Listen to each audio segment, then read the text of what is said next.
On dit des fois attention à ne pas précipiter. Quand tu précipites, il n'y a plus d'équité.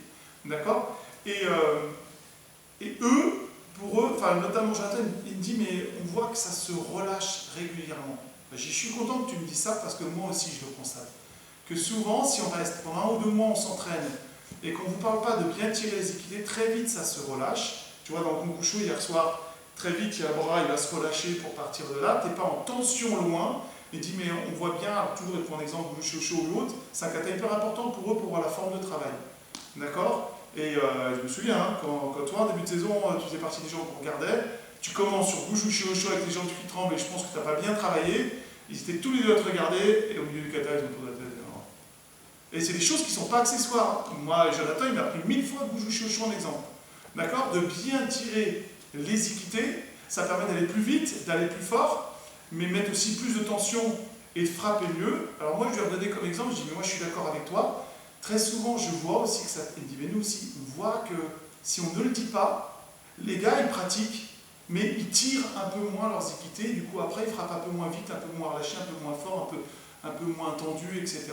Et je lui ai rappelé cette petite anecdote, c'est que maintenant, quand on gagne la Coupe de France Espoir, comme par hasard, nous, juste avant, on avait travaillé sur retirer les équités bien. Et là, ce jour-là, à l'échauffement, déjà, tu avais des super sensations. Tu étais tombé contre des filles très fortes, sauf que là, ce jour-là, tu tapais aussi bien qu'elle, avec d'autres qualités en plus. D'accord? Et cette idée de tirer les équités, si vous regardez, si vous avez fait la séance vidéo remise en forme kata de mardi, bon, à un moment, on travaille juste des pompes et on fait ça, on travaille sur les antépulseurs, mais à un moment, je donne la consigne, je dis oui, mais quand vous faites ça, tirez bien vos équités, parce que très souvent, après, quand on travaille, en fait, on est dans le bras avant, on veut donner, c'est exactement ce que va expliquer Jonathan. Vous voulez donner là, et votre cerveau, il n'envoie pas assez sur l'équité.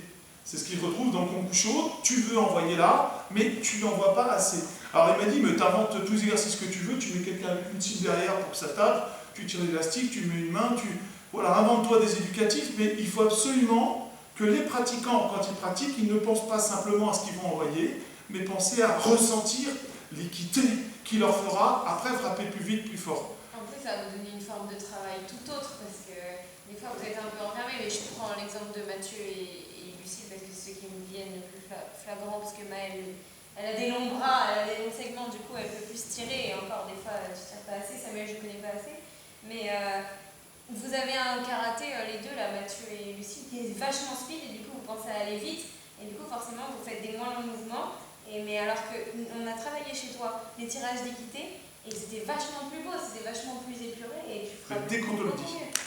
Dès qu'on te le dit. Pour les pompes que vous avez fait, ils me disent qu'il faut faire ils nous ont dit que ce serait bien de faire des pompes CD Coup de série. pour le relâchement. Ouais. Oui, pour le relâchement, ouais, vous avez vu ça. On veut claquer. D'accord, donc ça, les équités, hyper important. Et puis la dernière chose, il me dit, il faudrait, des fois ils sont un petit peu, je crois que c'est crispé, le terme que tu disais, un peu en haut. C'est ce que tu disais Joachim, travailler toujours au début des échauffements les exercices de relâchement. Quand je dis que là on fait un débrief et qu'on fait un débrief après chaque stage nationaux fait par les uns ou les autres, par exemple on avait des exercices comme ça, de lâcher.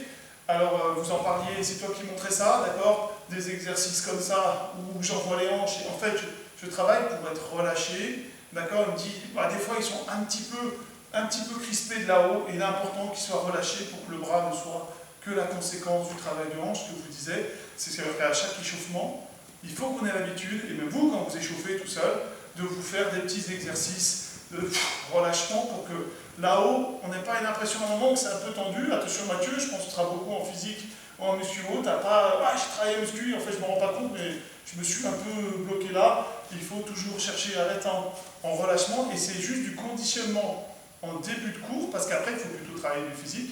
Donc conditionner le relâchement pour qu'à chaque fois que ça commence un peu à durcir, à devenir physique, à taper, à contracter, ouais, mais je continue à chercher mon relâchement dans les épaules, parce que des fois ça peut un petit peu se crisper. Donc voilà les 3 points. C'est les transferts, d'accord? Pas de temps d'appel. Ils pensent que vraiment au niveau mondial, international, ça se joue là-dessus. Et ils le pensent tellement, ils ne regardent tellement que ça veut dire que dans leur mode de sélection, d'accord, pour des personnes d'équipe, pour des choses comme ça, pour voir qui travaille bien, qui a un potentiel, qui peut avancer, etc. Ça veut dire qu'eux, ils regardent d'abord ça.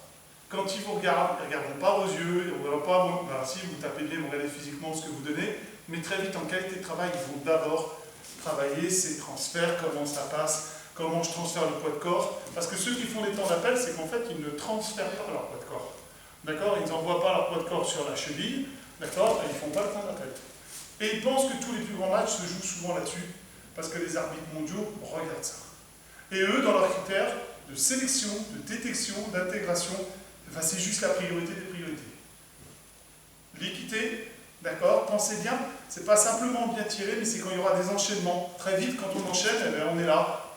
Et on n'est pas assez là. Moi, je vous le dis souvent, je le disais à la dernière visio, mais il me dit, il faut plus que le dire, il faut même faire des éducatifs là-dessus, parce que très souvent, on voit que, mais ils ne m'ont pas parlé des fantaisiens, hein, c'est pour tout le monde. On voit qu'il y a du relâchement et que les gars ils tirent un peu moins leurs équités, et du coup, ça donne un peu moins l'effort. D'accord? Et le relâchement du buste. Voilà les 3 points, puis surtout, il a apprécié le fait que je communique avec lui. Et puis voilà, il faut qu'on continue à faire pour les qui partent en stage des débriefings comme ça. Surtout que j'ai Manon qui va m'aider de plus en plus. J'en ai qui sont un petit peu loin. Ce qui est important, c'est quand vous arrivez à l'entraînement, vous comprenez les consignes. Vous les avez entendues, ça correspond à votre vécu, d'où vous venez, de ce que vous travaillez, de ce que vous avez besoin pour réussir, de ce qui est attendu en haut et entre ce qui se fait au niveau national, au niveau club, en visio, en stage, en truc. Avec Manon, avec moi, on comprend bien qu'on est tous dans la même dynamique. C'est ça qui est important. Lucie, tu voulais ajouter quelque chose? Non. Joachim, tu voulais rajouter quelque chose? Non. Maël, tu voulais rajouter quelque chose? Mathieu? Non. Samuel? Non. Manon? Non. Moi j'ai dit aussi. Et je vous dis, là, plutôt que de faire 25 000 gros stages, grosses journées où certains des fois peuvent venir, peuvent pas venir pendant les vacances ou autres, cette idée de s'entraîner et de mettre une caméra, ce que j'ai